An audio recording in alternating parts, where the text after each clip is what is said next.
अस्सलाम वालेकुम students, how are you? I hope you are all fine. 5th class, जैसे कि आप जानते हैं, हम अपना थर्ड टर्म स्टार्ट कर चुके हैं और यूनिट नंबर 9 की हम रीडिंग स्टार्ट कर चुके हैं, जिसमें हम कल जो है वो पिन होल कैमरा तक रीडिंग कर चुके हैं। आज हम रिमेंबर एंड अंडरस्टैंड को बुक पे फिल करेंगे एंड देन हम अपना नेक्स्ट टॉपिक स्टार्ट करेंगे। ठीक है, रिमेंबर एंड अंडरस्टैंड में कुछ प्रीवियस रीडिंग के बारे में कुछ जो है वो ब्लैंक्स हैं जिनको आप फिल करेंगे अपनी बुक पे। डेट मेंशन करें। Dash is a path of light travelling in a particular direction. A ray is a path of light. First blank में आप लिखेंगे रे। ठीक है, the speed of light is 300,000 kilometre per second. Second blank में लिखेंगे आप 300,000 kilometre per second. The sun, the stars and the fire are example of luminous object. क्योंकि ये सब हमें जो है वो हीट और लाइट दोनों देते हैं, इसलिए हम इसको कह सकते हैं, सॉरी, इसको लाइट देते हैं, इसलिए हम इनको कह सकते हैं ये ल्यूमिनस ऑब्जेक्ट हैं। नेक्स्ट है a material that allow some of the light to pass through it. ऐसे मटेरियल जो अपने अंदर से लाइट को गुजरने देते हैं, हम उनको कहते हैं ये ट्रांसलूसेंट है। सम ऑफ लाइट लिखा हुआ है इसलिए ट्रांसलूसेंट है। अगर सिर्फ लाइट होता तो हमारे पास ट्रांसपेरेंट होते। ठीक है, उसके बाद है the pin hole camera work without a glass lens. ये हमने कल की रीडिंग में पढ़ा है कि जो पिन होल कैमरा वो किसके बगैर काम करता है? ग्लास लेंस के बगैर काम करता है। सो 5 क्लास आज का हमारा जो फर्स्ट टॉपिक है रीडिंग का वो है हमारे पास शेडोज। क्या है? Shadows. When an opaque, opaque objects क्या है ये भी हम अभी पढ़ेंगे। कह रहे हैं कि when an opaque object is placed in the path of a beam. जब कोई ओपेक ऑब्जेक्ट जो है वो किसी जो है वो बीम के पाथ यानी उसके सामने रखा जाता है। अ dark patch resembling the shape of the object is found on the side opposite the source of light. तो उसके जो ऑपोजिट उसकी जो साइड है उसके ऊपर एक डार्क पैच उसी शेप की जो है वो रिजेंबलिंग जैसा यानी उसके जैसा ही डार्क पैच बनता है। And this dark patch is called a shadow. उस डार्क पैच को हम क्या कहते हैं 5 class? Shadow. The formation of shadow also prove that light travel in straight line. कह रहे हैं कि शेडो की फॉर्मेशन भी आपको ये प्रूव करती है कि लाइट हमेशा किस में ट्रेवल करती है? स्ट्रेट लाइन्स में। If the light falling on the object is coming from a single point, अगर किसी ऑब्जेक्ट पर पड़ने वाली लाइट सिंगल पॉइंट से आ रही है, the shadow formed by the object will be dark all over। तो उसका जो शेडो बनेगा वो हर तरफ से एक जैसा डार्क होगा। This evenly dark shadow is called an umbra। और इस evenly dark shadow को हम क्या कहते हैं? ये umbra है। इसको अपनी बुक्स पे हाईलाइटर से हाईलाइट करें। ठीक है, क्योंकि ये आपके ओरल कॉन्सेप्ट्स में आता है। शेडो की भी डेफिनेशन और नीचे आपने अम्ब्रा की भी डेफिनेशन को हाईलाइट करना है। ठीक है, नेक्स्ट है हमारे पास if the light is coming from a bigger source. अगर कोई किसी ऑब्जेक्ट पर पड़ने वाली लाइट जो है वो बिगर सोर्स से आ रही है, the shadow of the object will not be evenly dark. तो वो हर तरफ से एक जैसा डार्क नहीं होगा। द इनर डार्क शेडो और umbra will be surrounded by a lighter shadow. कह रहा है कि उसके अंदर वाली साइड जो है वो ज़्यादा डार्क होगी और उसके बाहर वाली साइड जो है वो सराउंडेड जो है वो लाइटर होगा उसका शेडो। इसको हम कहेंगे ये पेनम्ब्रा है। क्या है? 5 क्लास? पेनम्ब्रा। इसको भी अपनी बुक्स में हाईलाइट करें क्योंकि ये सब आपकी ओरल कॉन्सेप्ट्स में डेफिनेशंस हैं, इसलिए इनको लर्न ज़रूर करना है आपने। नेक्स्ट है हमारे पास, अब हमने शेडो तो पढ़ लिया कि शेडो क्या है। अब इसकी लोकेशन क्या है, इसकी शेप क्या है और इसका साइज क्या है ये हम पढ़ेंगे। Shadows are always found on the opposite direction from the source of light. Shadow हमेशा जो है वो जिस साइड से लाइट आ रही होती है उसकी ऑपोजिट डायरेक्शन पे बनते हैं। The shape of the shadow is similar to the object that made it. और जिस शेप का जो है जिस शेप पे लाइट पड़ रही होगी शेडो हमेशा उसका सिमिलर जो है वो शेप का बनेगा। However, the size of the shadow change if the position or distance of the light source move।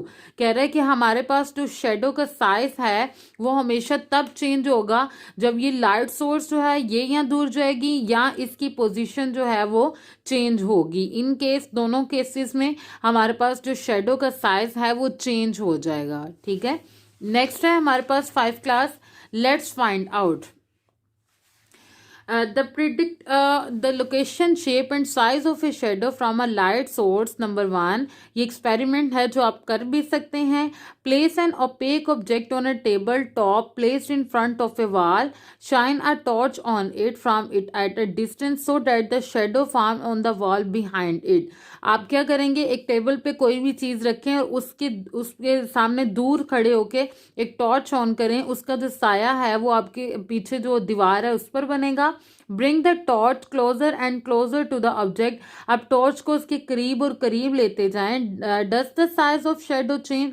क्या आपके ख्याल में इसका साइज जो है वो चेंज होगा. अभी हमने पीछे रीडिंग में पढ़ा है कि अगर उसकी लाइट की पोजीशन या जो है वो उसकी डायरेक्शन चेंज होगी तो शेडो की जो फॉर्मेशन है वो चेंज होगी. उसके बाद है what do you observe. Fix a straight wooden stick in a flow pot. अब आपने इसको ऑब्जर्व कैसे करना है. एक फ्लावर पॉट में जो है वो एक स्टिक को फिक्स कर दें और इन योर स्कूल प्लेग्राउंड या स्कूल प्लेग्राउंड में place it in the sun in front of the wall और स्क्रीन. और इस तरह रखें कि उसके सामने सूरज आए, ठीक है, और उसके सामने एक दीवार या कोई स्क्रीन हो. Hold the screen on the side opposite direction of the sunlight. और उस स्क्रीन को आपने सनलाइट की ऑपोजिट डायरेक्शन पर प्लेस कर देना है. The shadow of the stick will be the straight and upright. उसका जो शेडो है वो स्क्रीन पर स्ट्रेट और अपराइट नजर आएगा आपको. Mark the size of position of a shadow with a coloured chalk. और कलर्ड चाक से आपने उसके साइज और उसकी पोजीशन को मार्क कर देना है. आफ्टर 1 और 1 घंटे के बाद has passed mark the size and position of the shadow again. आपने दोबारा उसका जो साइज और पोजीशन जो जिसमें ऑब्वियसली चेंजिंग आई होगी उसको मार्क करना है. What does you observe. आप क्या ऑब्जर्व करेंगे. इसके आंसर्स आपको नेक्स्ट जो है वो रीडिंग में इजीली मिल सकते हैं और आप इसका एक्सपेरिमेंट भी कर सकते हैं. आप अपनी छत पे कोई भी जो है वो ऐसी चीज़ जिसका साया बन रहा हो उसको रख के उसको इस एक्सपेरिमेंट के अकॉर्डिंग जो है वो ऑब्जर्व कर सकते हैं. The size of the shadow depend on 2 things. अब इनके आंसर्स इस पैराग्राफ में मिलेंगे कि जो साइज है शेडो का वो डिपेंड करता है 2 चीज़ों पे. Number 1, the distance of the an object from the light source. जो डिस्टेंस है उसका ऑब्जेक्ट का लाइट सोर्स का वो कितना है. The position of the light source. और इसकी पोजिशन क्या है, क्योंकि ये मूव करता है इसलिए ये शेडो जो है वो इसकी फॉर्मेशन चेंज होगी, ठीक है. If the light source is closer to the object. अगर जो है वो लाइट सोर्स क्लोजर है the size of the shadow cast will larger. तो उसका साइज क्या होगा हमारे पास बड़ा हो जाएगा. If the light source is further away from the object. और अगर उससे वो लाइट सोर्स जो है वो दूर जाता जाएगा the size of the shadow cast will be smaller. तो इसका जो शेडो है वो स्मॉल होता जाएगा. The shadow cast by the sun become shorter from dawn until noon 12 PM and then become longer from noon until dusk. कह रहे हैं कि जो आपका जो है वो शेडो सनलाइट से बनता है वो जो है वो शॉर्ट होता है 12 बजे से पहले और 12 बजे के बाद वो लॉन्ग होता चलता है. जो लॉन्ग होता जाता है अनटिल डस्क, यानी कि शेडो बिल्कुल ख़त्म हो जाता है क्योंकि रात हो जाती है और सनलाइट ख़त्म हो जाती है. This occurs due to the changing position of the sun. Sun की पोजीशन चेंज होने की वजह से शेडो की फॉर्मेशन चेंज होती है with respect to the earth. Earth की रिस्पेक्ट से जो है वो यानी कि अर्थ के आसपास जो उसकी मूविंग पोजीशन है उसकी वजह से आपके शेडो की फॉर्मेशन में चेंजिंग आती है, ठीक है. नेक्स्ट पेज पे हमारे पास इसी के अकॉर्डिंग है remember and understand. Fill in the blanks हैं. Shadow are form because light travel in a straight line. क्योंकि लाइट जो है वो स्ट्रेट लाइन में ट्रेवल करती है. Shadows are formed on the opposite direction from the source of light. ये भी हमने रीडिंग में पढ़ा है. The dark part of a shadow is called the umbra. If a distance of the light source is greater, a small shadow will be formed. So 5 class ये था आज का हमारा लेक्चर. आई होप कि आप सबको समझ आ गई होगी. अपने नोट्स में इसके अकॉर्डिंग जो कुछ मीनिंग्स हैं वो आप इसको अच्छे से लर्न भी करेंगे और अपनी बुक पे इसको पेंसिल्स के साथ आपने नोट भी करना है क्योंकि ये आप बेटा आपके जो है वो ओरल एग्जाम्स में आते हैं इसलिए इनको लर्न करना ज़्यादा ज़रूरी है. कुछ मीनिंग्स हैं जो इसके अकॉर्डिंग आपके नोट्स में हैं वो आप लर्न कर सकते हैं और अगर किसी चीज़ की समझ नहीं आए तो वो आप मुझे मैसेज करके मुझसे कांटेक्ट करके आप पूछ सकते हैं. Thank you.